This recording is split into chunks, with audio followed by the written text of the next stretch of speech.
할렐루야. 거룩하고 복된 주일입니다. 다 함께 우리 자리에서 일어나셔서 우리 찬양하심으로 하나님 앞에 예배 드리겠습니다.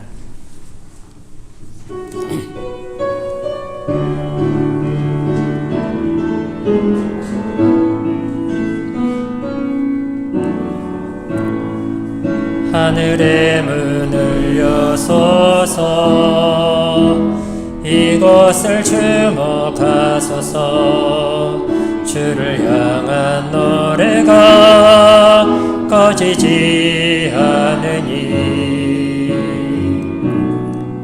하늘을 열고 보소서.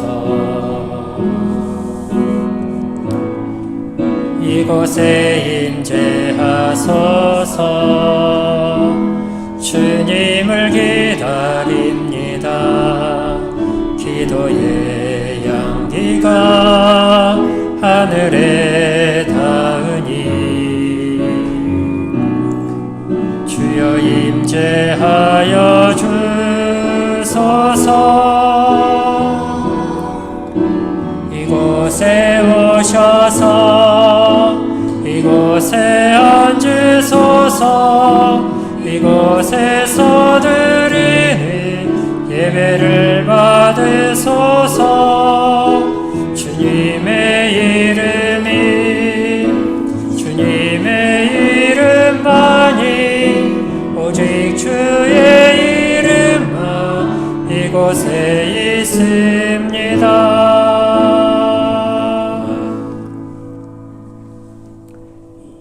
오늘 다윗의 동네에 너희를 위하여 구주가 나셨으니 곧 그리스도 주시니라. 하나님 아버지 은혜를 감사합니다. 주께서 우리를 사랑하셔서 하나님의 아들을 이 땅 가운데 보내시고 우리를 구속하시고 하나님의 거룩한 자녀 삼아 주셨습니다. 하나님, 이 은혜가, 이 사랑이 얼마나 우리에게 크고 놀랍고 또한 그 사랑을 베푸실 뿐만 아니라 그 영원하신 사랑으로 우리와 동행하시고 우리의 사는 내내 우리와 함께 하시고 우리를 지키시고 보호하시고 인도하여 주시니 그 무한하신 사랑이 한없이 크고 무한할 뿐입니다. 그 은혜와 사랑을 오늘도 기억하며 하나님 앞에 예배하는 사랑하는 주의 백성들이 드리는 예배 가운데 임재하셔서 홀로 영광 받으시고 사랑하시는 주의 백성들 가운데에 하나님의 크신 은혜로 충만하게 하여 주시옵소서. 예수 그리스도의 이름으로 기도하옵나이다. 아멘. 함께 신앙 고백합니다. 전능하사 천지를 만드신 하나님 아버지를 내가 믿사오며 그 외아들 우리 주 예수 그리스도를 믿사오니 이런 성령으로 잉태하사 동정녀 마리아에게 나시고 본디오 빌라도에게 고난을 받으사 십자가에 못 박혀 죽으시고 장사한 지 사흘 만에 죽은 자 가운데서 다시 살아나시며 하늘에 오르사 전능하신 하나님 우편에 앉아 계시다가 저리로서 산자와 죽은 자를 심판하러 오시리라. 성령을 믿사오며 거룩한 공예와 성도가 서로 교통하는 것과 죄를 사하여 주시는 것과 몸이 다시 사는 것과 영원히 사는 것을 믿사옵나이다. 아멘. 자리에 앉으시겠습니다. 찬송가 122장 함께 찬송하겠습니다. 122장입니다.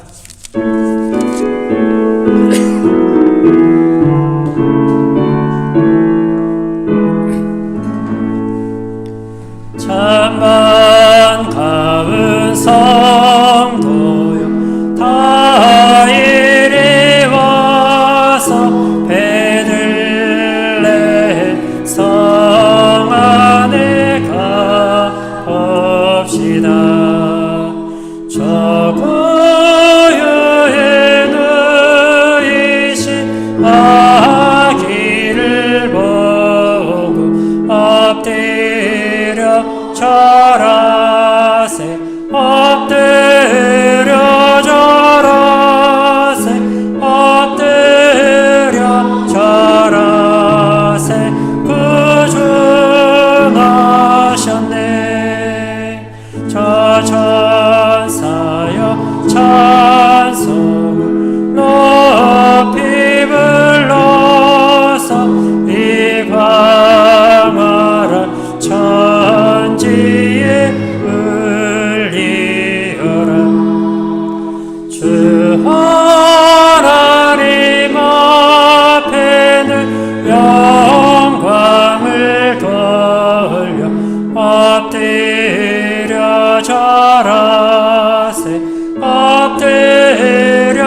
감사한 찬송을 주 앞에 드려 엎드려 절하세 엎드려 절하세 엎드려 절하세 구주 나셨네. 아멘. 예배를 위해서 이정호 권사님 기도하시겠습니다.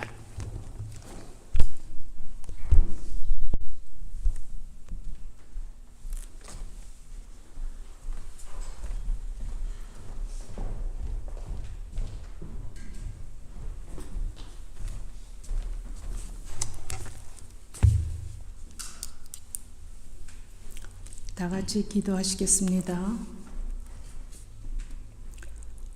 언제나 우리와 함께 하시는 임마누엘의 하나님, 2024년 한 해 동안 저희들을 인도해 주신 주님의 크신 은혜에 감사드립니다. 우리의 모든 삶을 주관하시고 사랑으로 돌보시는 주님께 감사드리옵니다. 이 시간 우리가 드리는 예배가 하나님께는 영광이요 우리에게는 감사와 축복의 예배가 되게 하옵소서. 1년 동안 모든 행사를 주관하여 주신 주님, 지나온 시간을 되돌아보면 하나님의 은혜로 인하여 감사할 것밖에 없는 저희들이지만 그 은혜를 저버리고 육신의 욕망대로 살아왔던 저희의 연약한 모습을 고백합니다. 넘치는 복을 주셨음에도 불구하고 항상 만족하지 못한 심령으로 살아왔음을 회개드립니다. 부족하고 연약한 저희를 긍휼히 여기사 우리의 모든 죄와 허물을 용서하여 주시옵소서. 주의 말씀이 우리의 삶에 선명한 기준이 되고 길잡이가 되어 좌로나 우로나 치우치지 않게 하여 주시옵소서. 성탄절을 기다리며 독생자 예수 그리스도를 이 땅에 보내심으로 인류의 모든 죄를 사하시고 진정한 평화를 주기 원하시는 하나님의 마음을 진정으로 깨달아 알게 하옵소서. 성탄의 기쁜 뜻과 의미를 헤아리게 하시고 사랑과 순정으로 우리에게 본을 보이신 예수님의 사랑을 본받아 이웃을 사랑하고 돕는 믿음의 삶을 실천하게 하옵소서. 이 나라 이 민족의 주인 되신 하나님, 대한민국이 하나님의 사랑으로 다시 일어서는 믿음의 강국이 되기를 바라고 원합니다. 우리 한반도가 주의 날개 아래 복음으로 하나 되는 나라가 되게 하옵소서. 우리나라가 평강의 왕 되시는 주님으로 인하여 화평과 기쁨이 넘치게 축복하여 주시옵고, 주님께서 손수 세우신 벤포 한인교회가 어둡고 힘든 시기에 빛과 소금의 역할을 잘 감당하기를 소망합니다. 기도와 말씀과 찬양이 넘치고 교회의 사명과 전도와 봉사와 교제가 넘치게 하여 주시옵소서. 질병으로 고통받는 성도들 깨끗이 치유하여 주시고, 가정과 직장, 사업의 어려움으로 고통받는 성도들에게 성령님께서 함께하여 주셔서 모든 어려움을 이기고 요셉처럼 살게 하옵소서. 모든 성도가 인류를 구원하기 위해 이 땅에 오신 주님을 설렘으로 기다리며 따뜻하고 행복한 겨울을 보내게 하시고 감사로 맞이하는 시간이 되게 하옵소서. 이 땅에 소외된 자를 돌아보시고 가는 곳마다 복음을 증거하는 12월이 되게 하옵소서. 오늘 말씀을 전하시는 조성호 목사님에게도 큰 힘을 주시어 말씀 전하시는 목사님이나 말씀 받는 저희들에게도 큰 기쁨을 누리며 행복하고 복된 시간이 되기를 원합니다.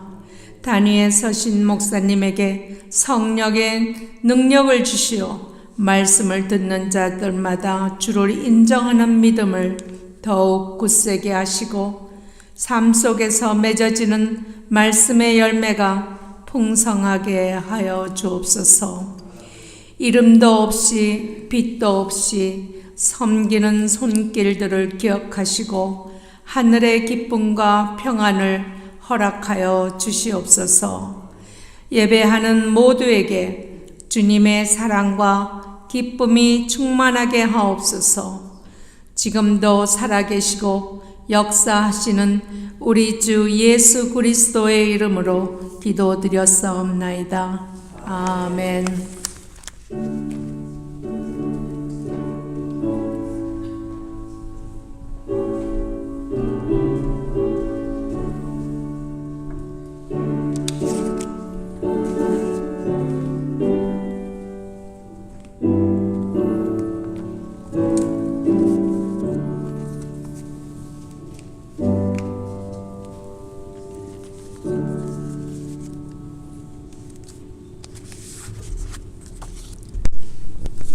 교회 소식 드리겠습니다.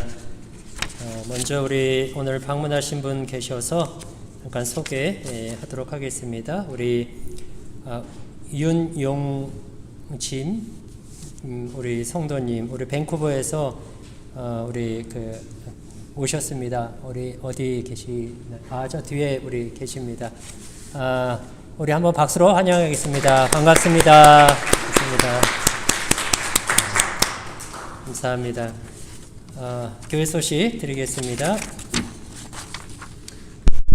우리 이번 이제 12월 25일에 우리 성탄 예배는 없습니다. 우리 또 참고하시고요. 우리 이 본교회 세인트 폴스 교회에서 24일 저녁에 이렇게 촛불 예배가 있다고 합니다. 또 이렇게 참고해 주시기를 바라고요. 우리 박성민 목사님이 이제 내일이네요. 내일 드디어 이사를 이렇게 오십니다. 여러분 많이 또 안부해 주시고 또 기도해 주시고 또 타주에서 오시는 건 아니어도 그래도 또 장거리 이사인데요. 또 안전하게 또 잘 마칠 수 있도록 또 기도해 주시고 또 이렇게 격려도 해 주시고 이렇게 전화도 해 주시고 그러면은 또 목사님이 많이 또 힘이 나시고 또 이렇게 격려가 되실 것 같습니다. 또 함께 해 주시길 바랍니다. 그리고 우리 화장실 광고를 하나 드리겠습니다. 우리 화장실에 들어가면은 이렇게 옆에 이렇게 붙어 있는데요. 우리 화장실 사용하실 때 휴지 사용할 때 거기에 이제 브라운하고 블루 휴지통이 두 개가 있습니다. 그래서 브라운 휴지통에는 핸드 타월하고 그 다음에 토일릿 페이퍼 이런 것들만 거기에 이렇게 버려 달라고 되어 있고요. 그 옆에 이제 작은 블루 색깔의 휴지통이 있는데 거기에는 이제 그 외에 기타 쓰레기를 버리실 경우에는 거기 이제 블루빈을 이렇게 이용해 달라고 이렇게 되어 있습니다. 참고하셔서 또 이렇게 협력해 주시기를 바랍니다. 우리 예배 후에는 우리 친교 또 교제하는 시간이 있습니다. 돌아가지 마시고 또 친교하시고 또 돌아가실 수 있기를 바랍니다. 우리 이 시간에 잠깐 우리 크리스마스 성탄 예배가 없고 해서 우리 초등부에서 우리 아이들 좀 이렇게 아쉬워서 우리 아이들에게 조그만 선물을 이렇게 준비했다고 합니다. 우리 아이들 전부 다 이 앞으로 한번 올라와 주세요. 우리 아이들 선물 줄 거예요. 우리 한번 쭉 올라오시면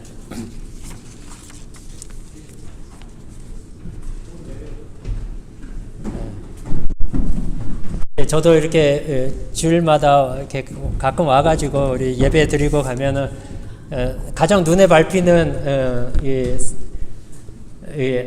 그 아이들이 영혼들이 우리 또 아이들인데 우리 또 박 목사님 또 이사 오시고 우리 내년 1월부터는 그래도 또 우리 아이들도 또 이렇게 또 말씀 안에서 또 잘 케어가 더 풍성하게 이루어지리라 믿습니다.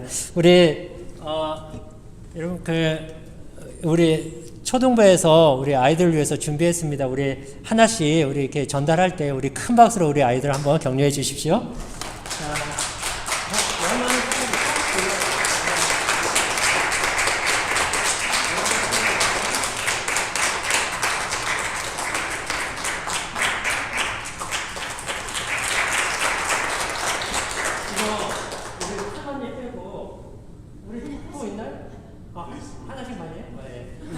하나씩만 미안해. 우리 잠깐 기도하겠습니다. 하나님 아버지, 이곳에 하나님께서 천하보다도 더 사랑하시는 귀한 우리 생명들이 이 자리에 서 있습니다. 주님 축복하여 주시옵소서. 하나님, 어려서부터 하나님 사랑하고 하나님 경외하고 또 하나님을 가슴에 품고 자라는 귀한 믿음의 자녀들 되게 하여 주시고, 저들이 장성하여 하나님의 영광을 세상 가운데 나타내고 하나님 앞에 존귀하게 쓰임받는 복된 주의 자녀로 자라가게 하여 주시옵소서. 저들의 모든 자라는 여정들 가운데, 저들의 인생 가운데 하나님께서 앞서 인도하여 주셔서 복되게 하여 주시고, 저들이 어느 곳에 있든지 어디로 가든지 그 안에서 주님과 동행하고 또 주님을 발견하고 주님과 함께 기쁨으로 살아가는 귀한 자녀들의 생애가 되도록 축복하여 주시고 동행하여 주시옵소서. 예수 그리스도의 이름으로 축복하며 기도하옵나이다. 아멘. 우리 다시 한번 박수로 우리 격려해 주십시오. 감사합니다. 우리 이제 저기 모임하는 대로 가면 돼요. 우리 선생님 따라서 내려가면 돼요. 감사합니다. 우리 하나님 앞에 이 시간 봉헌하겠습니다.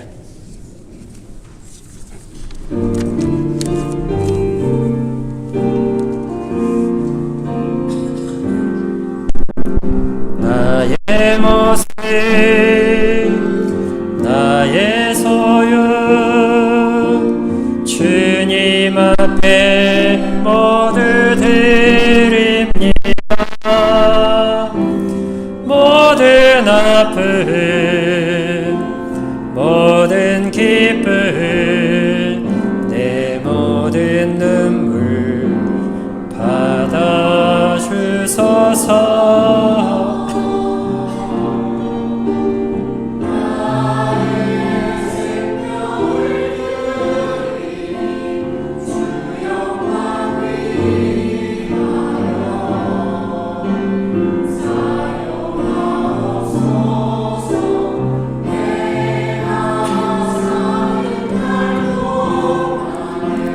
주를 찬양하며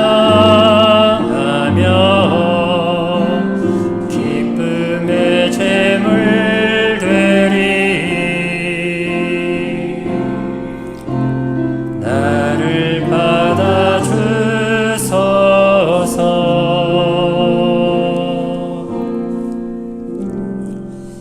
하나님 아버지, 은혜를 감사합니다. 올 한 해도 하나님께서 저희들의 삶을 지켜주시고 보호하여 주시고 인도하여 주심을 감사합니다. 지금까지 우리가 지내온 모든 것이 하나님의 은혜임을 고백합니다. 다가오는 새해에도 변함없이 하나님이 우리보다 앞서 행하셔서 우리의 가정과 또 교회를 지키시고 인도하여 주실 줄을 믿습니다. 신실하신 주님만 믿고 의지하고 주께 순종하며 주님만을 따르는 모든 신실한 주의 백성들 되게 하여 주시옵소서. 하나님께서 각 가정의 필요를 아시오니 살펴주시고 필요한 것 때를 따라 도우셔서 하나님이 변함없이 우리를 돌보고 계시다라는 것 삶 속에서 경험하고 보는 복과 은혜를 누리게 하여 주시옵소서. 예수 그리스도의 이름으로 기도하옵나이다. 아멘. 우리 하나님의 말씀 함께 보겠습니다. 우리 누가복음 2장 1절에서 7절까지의 말씀을 우리 함께 보겠습니다.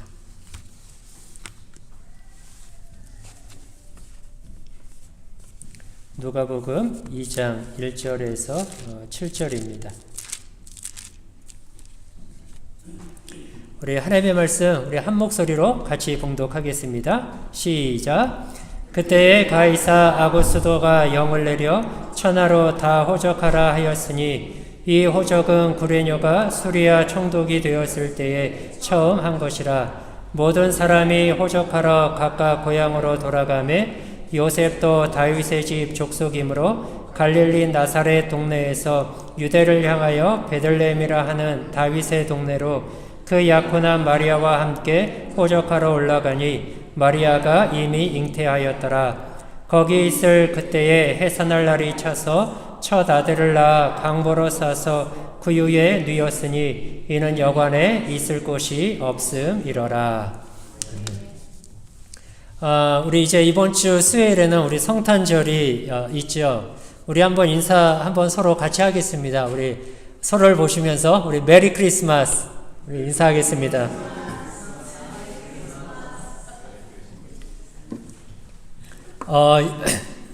요즘에 그 메리 크리스마스라는 인사를 서로가 주고받고 이게 듣는 게가 참 갈수록 이렇게 드문 것 같아요. 저는 그 12월 들어서요, 한 번도 교회에서 주일날 빼고 오늘 빼고 어제까지 밖에서 마트나 어디를 가서 메리 크리스마스라고 인사하는 거를 올해는 한 번도 못 들었어요.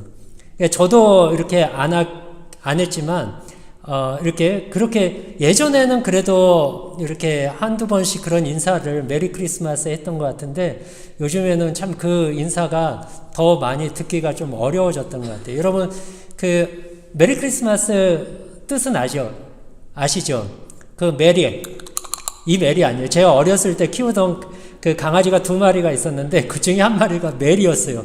왜 이름이 메리였는지는 모르겠는데 그냥 부모님이 메리라고 바깥에 키우고 이렇게 막 돌아다니면서 조그만 강아지였는데 그게 메리였어요. 그런 메리가 아니고 그 메리가 즐거운, 기쁜 이런 뜻이잖아요. 그래서 메리 크리스마스는 마스는 메스예요. 그 미사, 예배예요. 그러니까 기쁨으로 그리스도 주님을 예배하자. 이게 메리 크리스마스예요. 이거 굉장히 좋은 인사입니다. 우리들은 더 많이 해야 돼요. 우리 그런 의미에서 한 번 더 서로 부르면서 메리 크리스마스 한번 인사하겠습니다. 네.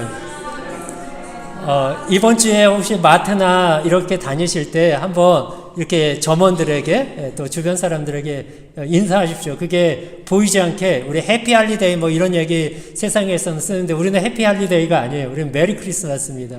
그게 그 의미를 안다면 그게 이제 복음이 되는 거예요. 우리 그 인사를 이번 주에 좀 많이 또 하시면 좋을 것 같습니다. 여러분, 그 성탄절은 굉장히 놀라운 날입니다. 왜냐하면 하나님의 아들이 세상에 오신 그런 날이기 때문입니다. 여러분, 성경에는 그 굉장히 많은 기적이 나타나 있지요. 처녀의 몸에서 태어난 일도 그렇고 오병이어 귀신을 내어 쫓고 병든 자들을 고치고 무리를 거르시고 수많은 기적들이 성경 속에 이렇게 기록이 되어 있는데 여러분 여러분 어느 기적이 가장 큰 기적으로 이렇게 여러분들에겐 다가오십니까? 어떤 누군가가 얘기했어요. 이 세상에 성경에 있는 모든 기적 중에 가장 놀라운 기적, 가장 큰 기적은 그리고 그건 성경에 있는 기적만이 아니라 이 세상에도 우리 살다 보면 기적과 같은 일들이 있잖아요. 막 건물이 무너졌는데 그 잔해 속에서 막 일주일 이상을 지났는데 거기에서 기적과 이렇게 살아나온 사람. 그러면 기적의 생환 막 이렇게 하고 막 보도를 하잖아요. 얼마 전에도 외국의 어디에선가 어느 배가 했는지 아무튼 그 바다의 한가운데 표류하고 있는 사람이 며칠 지나가지고 극적으로 구조됐는데 병원에 검사했더니 다 멀쩡한 거예요. 다 그런 거 보면 기적이라고 합니다. 우리 살아가면서 우리 주변에 기적이 있어요. 근데 가장 큰 기적, 여러분들이 지금까지 알고 있었던 가장 놀라운 기적은 무엇입니까? 어떤 분은 얘기했어요. 성경과 이 세상의 모든 기적이라고 불려지는 것들 가운데 가장 큰 기적은 하나님의 아들이 인간으로 오셨다 하는 이 성탄의 기적, 성육신의 기적이 최고라고 얘기합니다. 저는 거기에 전적으로 동의를 합니다. 왜냐하면요, 신이 인간으로 온다? 이건 도무지 상상할 수 없는 일이에요. 하나님이 인간으로 피조물로 오신다? 여러분, 이것은 도무지 있을 수 없는 일입니다. 그런데 그 있을 수 없는 일이 발생을 한 거예요. 하나님의 아들이 이 세상에 인간으로 오신 것입니다. 여러분, 하나님의 인간으로 오신 이것도 놀라운데요. 오신 방식을 보면 더더욱 우리가 이렇게 놀라게 됩니다. 하나님의 아들은요, 인간의 상식과 경험을 넘어선 방식으로 오십니다. 오늘 말씀의 제목이 성육신의 신비인데요. 이 하나님의 아들이 오신 그 오심의 방식을 통해서 이게 왜 신비인지, 그리고 이 신비 속에 담겨져 있는 의미가 무엇인지, 그것이 오늘 우리가 살아가고 있는 우리의 삶과는 어떤 관계가 있고 연관이 있는지 오늘 한번 이렇게 생각을 해보려고 합니다. 먼저요, 하나님의 아들이 오시는데요, 아기로 오십니다. 오늘 본문 7절을 보시면은 첫 아들을 낳아 강보로 싸서 구유에 뉘었으니 이는 여관에 있을 곳이 없음이러라. 첫 아들을 낳아 강보로 싸서, 예수님의 하나님의 아들이 베이비, 아기로 이 땅 가운데에 오십니다. 여러분, 하나님의 아들이 이 세상에 오신 이유가 뭐죠? 마태복음 1장에 보면은 세상을 죄에서 구원하시기 위해서입니다. 죄와 사망 권세, 이 공중 권세 잡은 자로부터, 그 세력으로부터 세상을 구원하시기 위해 오셨지요. 여러분, 그렇다고 한다면 하나님의 아들이 어떻게 오셔야 더 말이 될 것 같습니까? 여러분, 정말 슈퍼맨 같이 그런 분으로 오셔야 되는 것이 맞지 않아 보입니까? 정말 능력자, 권능자, 권세자, 어떤 무한한 힘을 가진 그러한 존재로 이 땅 가운데 오셔서 그 모든 말 안 듣는 사람들 다 이렇게 입 다물게 하고 무릎 꿇게 하고 그렇게 세상에 평화를 가져오고 안정을 가져오는, 우리가 기대하는, 보통 사람들이 세상에 기대하는 그런 구원자는 다 그러한 모습이죠. 역사 속에서 잔다르크라든지 하는 그런 위대한 능력, 뛰어난 인물, 정말 자기를 따르는 사람들을 수하에 많은 사람들을 불러 모아서 적을 단숨에 그들과 싸워서 멋지게 이기고 온 땅을 이렇게 정복을 하고 다스리고 거기에 평화를 심는, 우리가 기대하는, 사람들이 기대하는 메시아는 이런 메시아 아니겠습니까? 그런데 하나님의 아들은 그런 용사나 능력자나 권세자로 오지 않으십니다. 물론 예수님은, 하나님의 아들은 권세가 있으세요. 그래서 귀신을 내어 쫓으시고 병자를 고치시고 무리를 걷고 하는 놀라운 기적들을 행하십니다. 그러나 사람들이 생각하는, 우리가 기대하는 방식의 그러한 능력을 행하시지는 않으십니다. 그리고 베이비, 아주 힘이 없고 유약하기 짝이 없는 아기로 오셨습니다. 신비로움이죠.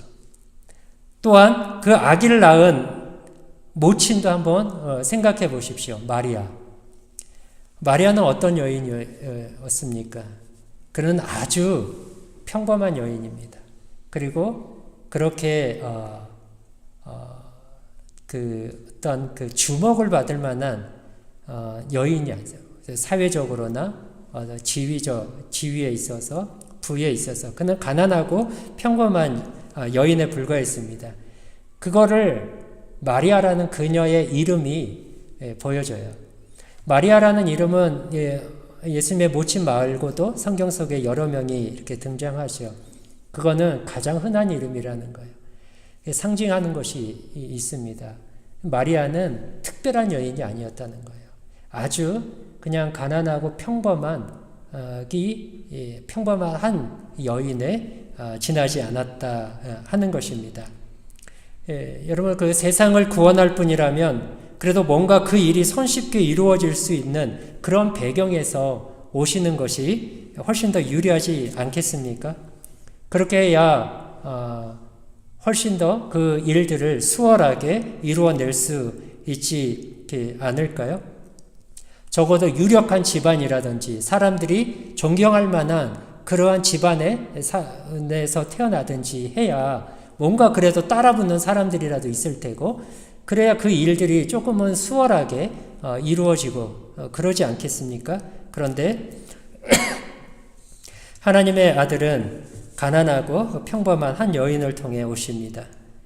마지막으로요, 그분이 태어나신 곳도 한번 주목해 보십시오. 어디서 태어나셨습니까? 7절에 보면 첫 아들을 강보로 싸서 구유에 뉘었으니, 마구간에서 태어나십니다. 우리가 생각하면, 사람들이 생각하면 이러한 세상을 구원하는 구원자는 어디쯤 태어나셔야 그래도 조금은 말이 되겠습니까? 최소 왕궁 정도에는 태어나지 않아야 하겠습니까? 되잖아요. 뭐 왕의 후손이나 대통령의 아들이나 뭔가 이렇게 사회적으로 능력이 있고 어떤 권세가 있는, 그리고 그러한 장소에서 태어나야 뭔가 사람들이 우러러 보기도 하고 그러죠. 그런데 하나님의 아들은 냄새나고 아주 춥고 아무 이렇게 사람들이 주목하지 않는, 사람들이 전혀 시선을 두지 않는 초라하기 짝이 없는 그러한 장소에서 하나님의 아들이 태어나십니다.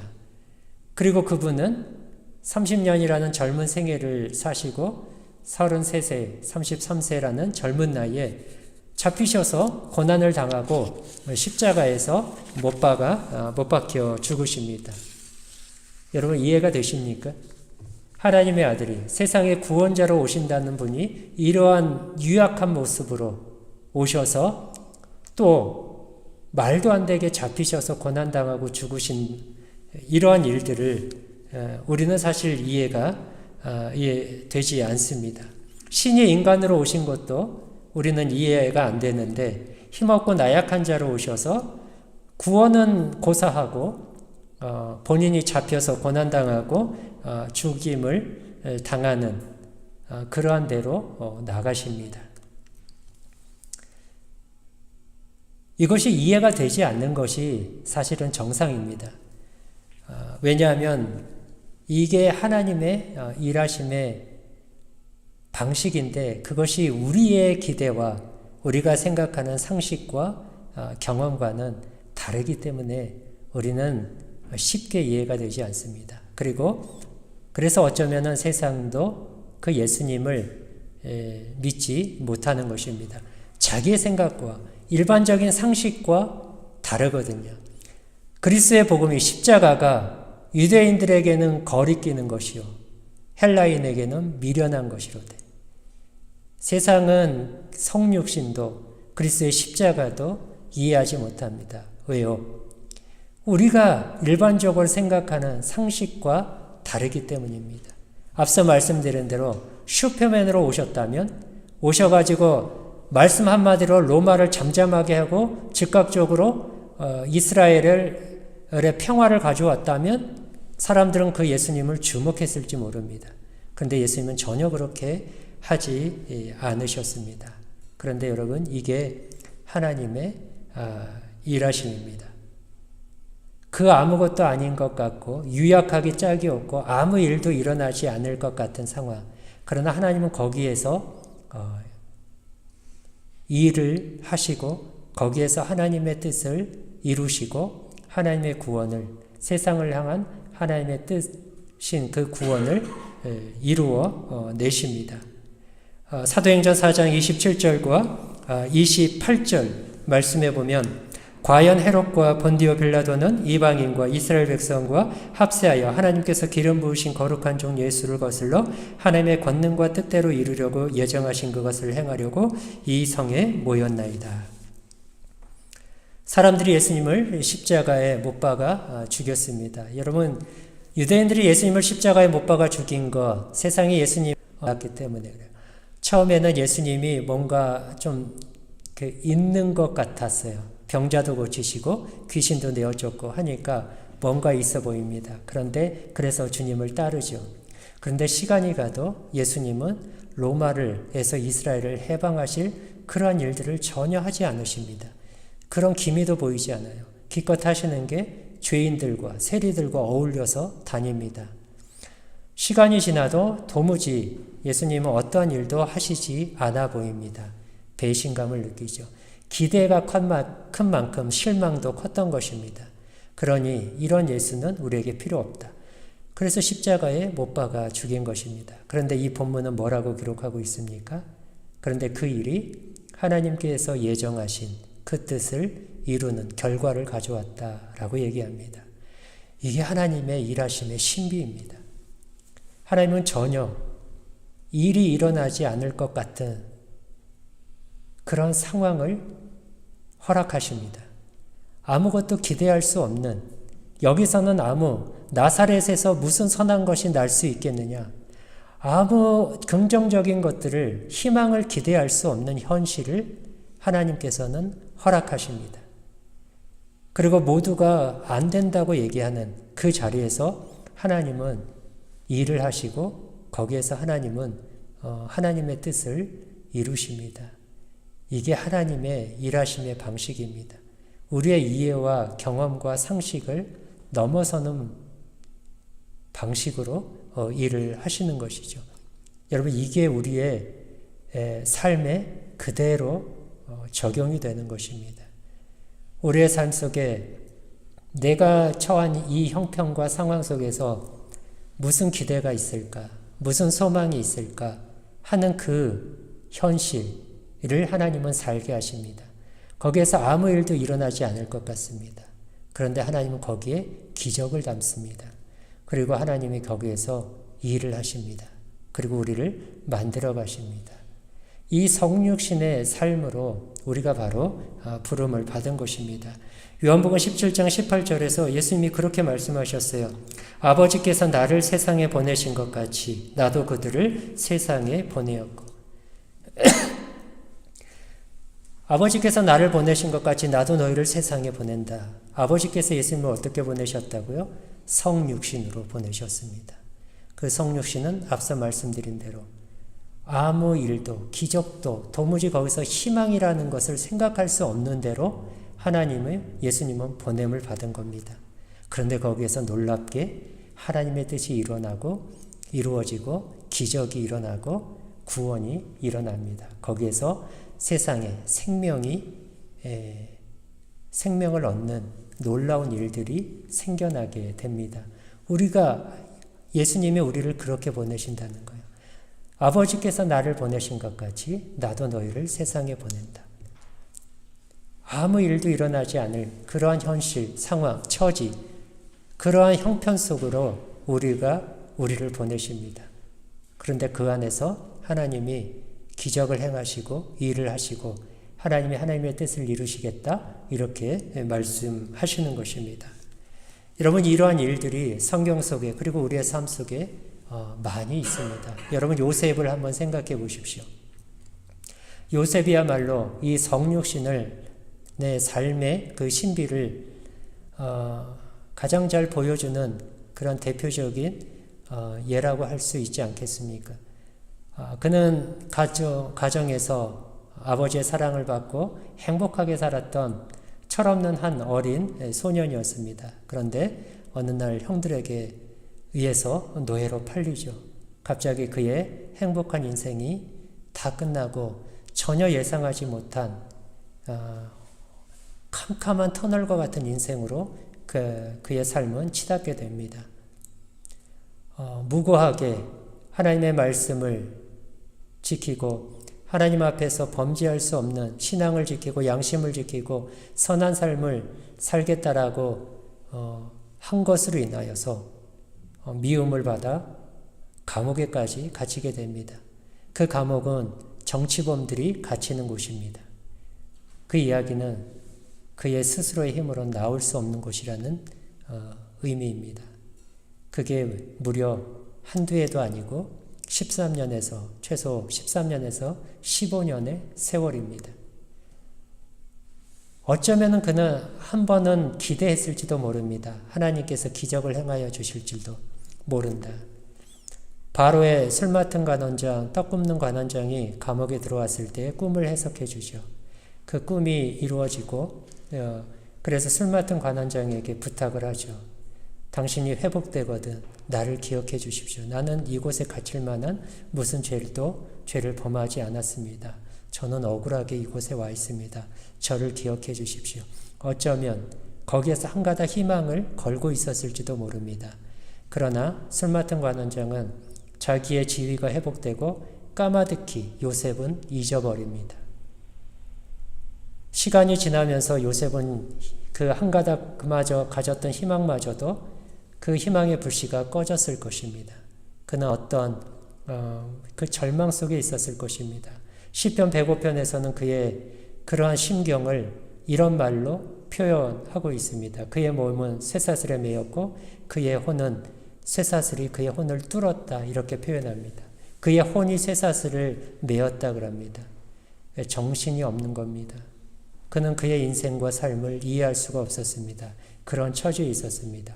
그런데 너무나도 갑작스럽게 너무나도 뜻밖의 전혀 기대하지 않은 때에 모든 희망이 절망으로 다 변해버렸을 때에 어떤 것도 희망으로 간직하고 있지 않았던 그 어느 시점에 갑자기 그는 감옥에서 나오게 됩니다.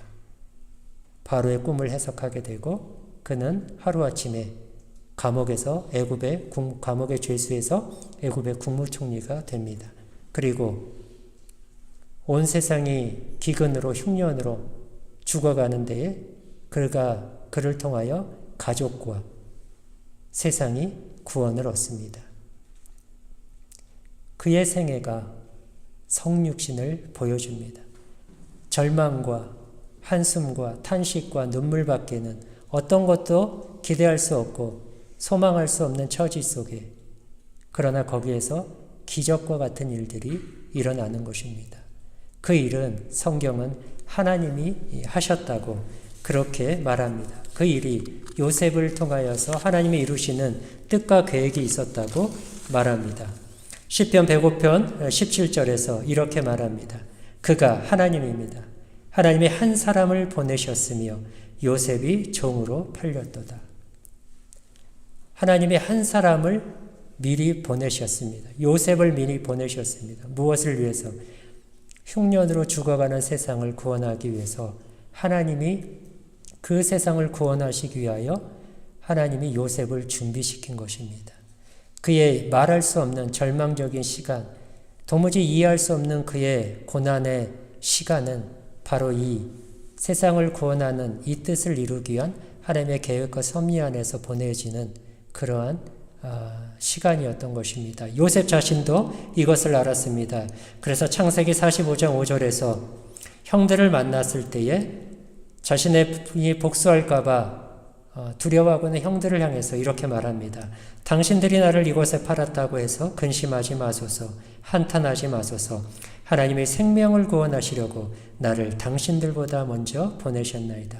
자신이 지나온 삶의 의미가 무엇인지 애굽의 국무총리가 되고 형들, 자신의 앞에 무릎을 꿇고 있는 형들을 보면서 과거 자신의 꾸었던 꿈의 의미가 무엇인지를 거기서 해석하게 됩니다. 알게 됩니다. 지난날에 자신이 겪었던 그 십수년의 삶이 고통의 고난의 삶이 어떤 의미였는지를 비로소 깨닫고 이해하게 됩니다. 그래서 형들을 용서할 뿐만 아니라 그는 고백하기를 하나님이 나를 앞서 보내신 일이었다라고 그 일을 그렇게 설명하고 말하고 있는 것을 보게 됩니다. 성육신의 삶이죠. 이 요셉의 생애가 삶이 예수 그리스도에게 그대로 나타나고 있는 것입니다. 아기로 태어나고 가난하고 평범한 한 여인의 몸에서 태어나고 마구간에서 태어나고 거기에서 무슨 구원이 일어날 수 있는가? 거기에서 무슨 희망을 기대할 수 있는가? 전혀 구원과 희망을 기대할 수 없는 처지에서 그러나 하나님은 거기에서 구원과 희망을 만들어 내시는 것입니다. 그렇게 우리의 생애가 이 세상에 보냄을 받고 있는 것입니다. 주중에 우연찮게 차인표 씨가 이렇게 어떤 요즘에 작가로 활동하잖아요. 소설을 써서 그 소설이 영국의 어떤 교과서 같은 곳에 실리게 되어서 여러 곳에서 지금 인터뷰를 하면서 그런 강연 활동들을 하고 있는 것 같아요. 네, 그 우연찮게 유튜브에서 좀 이렇게 잠깐 듣게 되었습니다. 그런데 이런 얘기를 하더라고요. 어렸을 때 부모님이 이혼을 하고 그래서 굉장히 어려웠대요. 어머니 밑에서 이제 형제들이 함께 생활하고 컸는데 그 당시까지만 해도 이혼한 여성이 아이를 키우면서 생활한다라는 것이 여간 쉽지 않은 그러한 현실이었다고 이야기합니다. 그래서 살기 위해서 미국으로 가족들이 이민을 이렇게 가게 되었다고 말합니다. 근데 항상 어려웠는데 대학을 다니는 4년 동안이 정말 많이 힘들었답니다. 정말 내일을 기대할 수 있고 바라보고 희망할 수 있을까 싶을 정도로 캄캄한 절망의 시간들이었다고 합니다. 그런데 지금 돌이켜보면 그 시간이 자기의 인생 속에서 가장 소중한 시간이 되었던 것 같다라고 이렇게 고백을 합니다. 그 이유가 뭔고 하니 들어보니까요. 이제 차인표 씨가 연예인이잖아요. 그 MBC 그 공채 탤런트로 이렇게 신청을 해서 수천 명이 지원을 했는데 1등으로 합격을 했습니다. 그런데 그 전에 KBS하고 그 SBS 타방송에도 공채 시험에 이렇게 했는데 다 떨어졌어요. 그런데 MBC에서 1등으로 붙은 거예요. 근데 나중에 한 몇 년이 지나고 나서 자신이 붙게 된 이유를 알게 되었대요. 어느 날 한 PD가 와서 그 차인표 씨가 붙게 된 이유를 설명해 줬대요. 그 해에 MBC에서는 그 공채 탤런트를 뽑는데 그 기준을 올해는 우리 좀 그 기준을 좀 달리 해보자. 좀 특별하게 한번 해보자. 연기력 같은 거 보지 말고 그러니까 연기력으로 붙은 게 아니에요. 실력으로 붙은 게 아니고 그 해의 기준이 뭐였냐면 우리 연기력 그리고 연기를 전공했던 사람들 말고 좀 특별한 사람들 이렇게 연기를 영어를 좀 한다든지 외국에서 살았다든지 아니면 정말 이렇게 몸이 좋든지 몸짱 같은 사람이든지 약간 우리 이런 쪽으로 한번 보자. 그게 그때의 정말 기준이었대요. 그런데 그게 자기 자신에게 차인표 씨에게 딱 들어맞은 거예요. 이거 난데가 된 거예요. 그래서 그 차인표 씨가 그 1등이 되었다는 거예요. 그런데 그 힘든 시간에 근데 그게 힘든 시간이 자기에게 가장 소중했다라고 고백하는 이유가요. 그때의 그 힘든 시간을 어떻게 이렇게 보냈냐면 독서를 했대요. 물론 하나님을 섬기는 사람이기 때문에 아마 하나님을 의지했을 거예요. 근데 일반 사람들한테 이야기를 하는 거예요. 독서를 하고요. 그럼 매일 운동을 했대요. 차인표 씨가 몸이 좋잖아요. 그러니까 그때의 그 힘든 시간에 했던 것들이 다 자기에게 힘들어서 미국 가게 되고 그래서 영어를 하게 되고 힘든 시간에 날마다 그래도 운동하면서 버텼고 그런데 그것이 자기의 멋진 몸매를 만들게 되고 그런데 그게 다 합격의 그 해에 공채 합 기준에 다 맞는 것이 되어서 그가 1등으로 합격했다라는 거예요. 그러니까 그리고 그 해에 그 영어 공부하려고 영어를 못하니까 영어 공부하려고 이해도 되지 않는데 그 도스토옙스키 쓴 카라마조프의 형제들 그 두꺼운 책을 매일 읽었대요. 4페이지, 5페이지씩. 그래서 8개월 동안에 완독을 했대요. 무슨 내용인지는 하나도 모르고 그냥 읽었대요. 그런데 그 완독을 했다는 것 자체가 자기에게 굉장한 보람을 줬다고 그러더라고요. 그런데 그러한 것들이 지금의 작가로서 또 활동하는데도 도움이 되었던 거예요. 그러니까 되돌아보니까 그때는 정말 칠흑같이 어둡고 힘든 시간이었는데 돌아보니까 그 시간이 나에게는 가장 소중한 시간이 되었다라고 하는 것. 공감이 이해가 되지 않습니까? 그런 삶의 의미가. 성육신이죠. 여러분, 우리가 아무런 희망을 기대할 수 없는 어떠한 여기에서 무슨 좋은 것이 날 수 있을까? 내 삶에 어떠한 새로움이 있을까라고 하는 그 현실을 우리는 늘 살아갑니다. 올 한 해도 우리는 살아와서 여기까지 올 말까지 왔지만 지나보면 그날이 그날 같고 그냥 평범하게 그지없고 이 밴프 총구석에 죄송합니다. 여기에 있어가지고 뭐 여기에서 무슨 맨날 쳐다보는 게 저 돌산밖에 없고 사방이 돌산에 가로막혀서 나가지도 못하고 여기에서 붙잡혀서 마치 요셉이 감옥에 갇힌 것과 같이 이 생애에 나한테 무슨 의미가 있을까?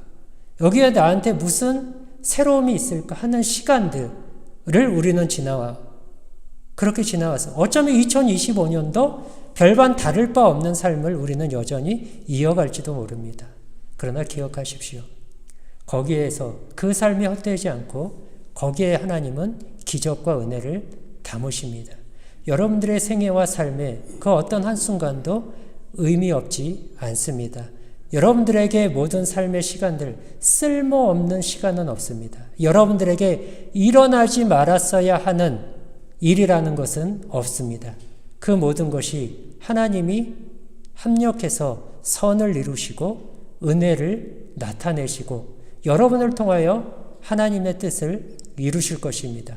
누군가는 여러분을 통하여서 살아나게 될 것이고 위로를 받게 되고 격려를 받게 될 것이고 도전을 받게 될 것이고 새로운 마음을 받게 될 것입니다.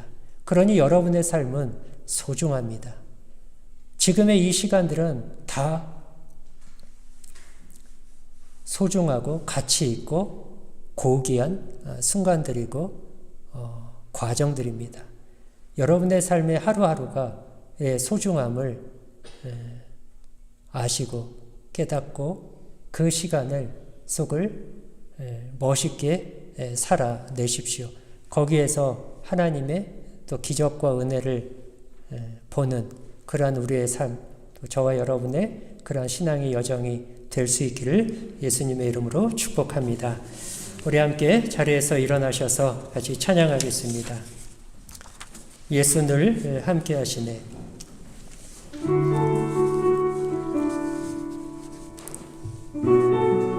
아무 의미 없다고 하는 삶이 의미 없지 않고 그것이 일을 합니다. 기억하시면서 우리 같이 믿음으로 고백합시다. 고단한 인생길 힘겨운 오늘도 예수 늘 함께 하시네.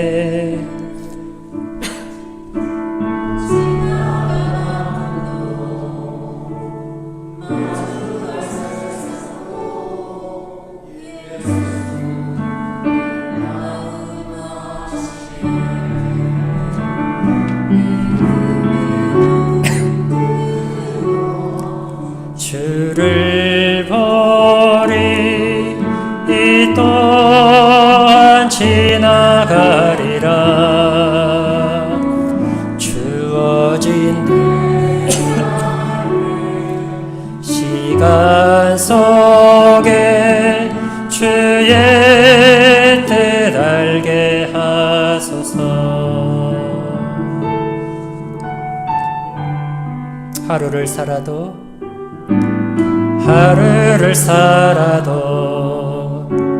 기쁨으로 가리. 예수 늘 함께 하시네. 후회도 염려도 온전히 맡기리. 예수 늘 함께 하시네. 하루를 살아도 기쁨으로 가리. 아멘. 예수 늘 함께 하시네. 후회도 염려도 온전히 맡기리. 예수 늘 함께 하시네. 믿음의 눈 들어 주를 버리. 이 또한 지나가리라. 주어진 내 삶의 시간 속에 주의 뜻 알게 하소서. 믿음의 눈 들어 믿음의 눈 들어 주를 버리. 이 또한 지나가리라. 주어진 내 삶의 시간 속에 주의. 우리 한 번 더 찬양합시다. 믿음의 눈 들어 믿음의 눈 들어 주를 버리. 이 또한 지나가리라. 주어진 내 삶의 시간 속에 주의 뜻 알게 하소서. 우리 이 시간에 함께 기도하겠습니다. 우리 말씀을 기억하면서 함께 기도합시다. 우리에게 아무런 의미 없다고 하는 삶, 그날이 그날 같고 절망과 한숨과 탄식 속에 있는 것 같은 그런 시간을 보내고 있는 것 같습니까? 여러분들의 시간이 의미 없지 않습니다. 주님의 성육신은 아기로 태어나고 보잘것없는 부모에게서 태어나고 마구간에서 태어나는 보잘것없는 시작이었지만, 그러나 구원과 생명을 하나님은 그 인생 속에서 담아내셨습니다. 우리의 인생을 하나님이 그렇게 쓰십니다. 여러분의 인생은 소중하고 결코 헛되지 않습니다. 지금의 이 시간들이 합력해서 하나님은 선을 이루실 것입니다. 그것을 기억하고 하나님, 이 시간을 내게 주어진 지금의 이곳에서 이 시간과 삶을 하나님 앞에 믿음으로 살아내겠습니다. 나를 통하여 하나님의 뜻을 이루시옵소서. 나의 속에서 이루어지는 하나님의 뜻을, 하나님의 역사와 크신 섭리를 보게 하여 주옵소서. 나를 통하여서 내 주변의 사람들이 살아나는 복의 통로가 되게 하여 주시옵소서. 우리 함께 기도하겠습니다. 하나님 아버지, 은혜를 감사합니다. 아버지 하나님, 성육신의 신비를 통하여서 우리에게 주어진 삶의 의미들을 보게 하여 주시니 감사합니다. 하나님, 예수님께서 가장 낮고 전혀 사람이 생각할 수 없는, 아버지 하나님, 거기에서 무슨 선한 것이 날 수 있을까 하는 형편 속에 오셨습니다. 그러나 그래서 구원과 생명을 하나님께서 만드시고 이루시고 기적과 은혜를 하나님 나타내 보이셨습니다. 우리의 생애를 하나님께서 그렇게 사용하시고 하나님 쓰시는 것을 하나님 오늘 말씀을 통하여 보게 하여 주시니 감사합니다. 아버지 하나님, 우리의 시간은 헛되지 않습니다. 우리의 시간과 삶은, 인생은 소중합니다. 하나님께서 모든 것을 합력하여 선을 이루고 계십니다. 아버지, 그 하나님을 신뢰하여 아버지 하나님, 지금의 이 시간들을 믿음으로 신실하게 살아내게 하여 주시옵소서.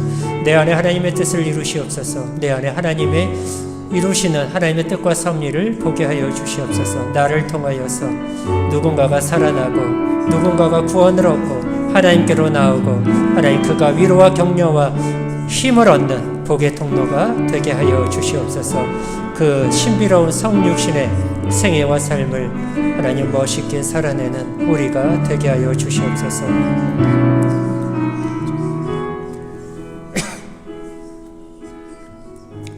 하나님 아버지, 성육신의 신비는 놀랍고 위대합니다. 아버지 하나님, 그러나 그 삶은 다만 예수 그리스도로만 끝나는 것이 아니라 우리를 통하여서 여전히 하나님은 그렇게 일하시는 것을 오늘 말씀을 통하여 보게 하여 주시니 감사합니다. 아버지 하나님, 하나님께서 우리의 생애를 통하여 거기에 기적과 은혜를 담으시고 일하십니다. 아버지 하나님, 우리의 시간은 결코 헛되지 않고 우리가 살아가는 모든 삶은 허무하지 않고 소중하며 그 모든 것이 합력하여 선을 이루게 되는 것을 기억하게 하여 주시옵소서. 우리 안에 하나님의 뜻을 이루시옵소서. 아버지 하나님, 우리의 인생 속에 담으신 하나님의 섭리가 무엇인지 우리의 생애를 인도하신 하나님의 손길을 통하여서 보게 하여 주시옵소서. 나를 통하여 누군가가 살아나는 예수 그리스도의 성육신과 십자가가 세상을 구원하신 것 같이 내가 살아가는 나의 이러한 삶이 하나님 누군가에게 위로와 격려와 힘과 용기와 구원을 가져오는 복의 통로가 되게 하여 주시옵소서. 그렇게 우리 주 예수 그리스도를 믿고 따르는 주님을 닮은 멋진 주의 사람들로서 이 성육신의 삶을 온전하게 살아내는 복된 성도의 생애 되도록 우리 모두를 축복하여 주시옵소서. 우리 주 예수 그리스도의 은혜와 하나님의 사랑하심과 성령의 교통하시고 함께하시고 역사하심이 우리의 생애 속에 담으신 성육신의 삶의 그 신비를 기억하고 그 삶을 신실하게 살아내어 우리 안에서 이루시는 하나님을 더 깊이 보고 경험하고 누리기를 소망하고 그러한 삶을 주님 앞에 살기로 헌신하고 결단하며 돌아가는 사랑하는 주의 백성들 위해 영원토록 함께 계실지어다. 아멘.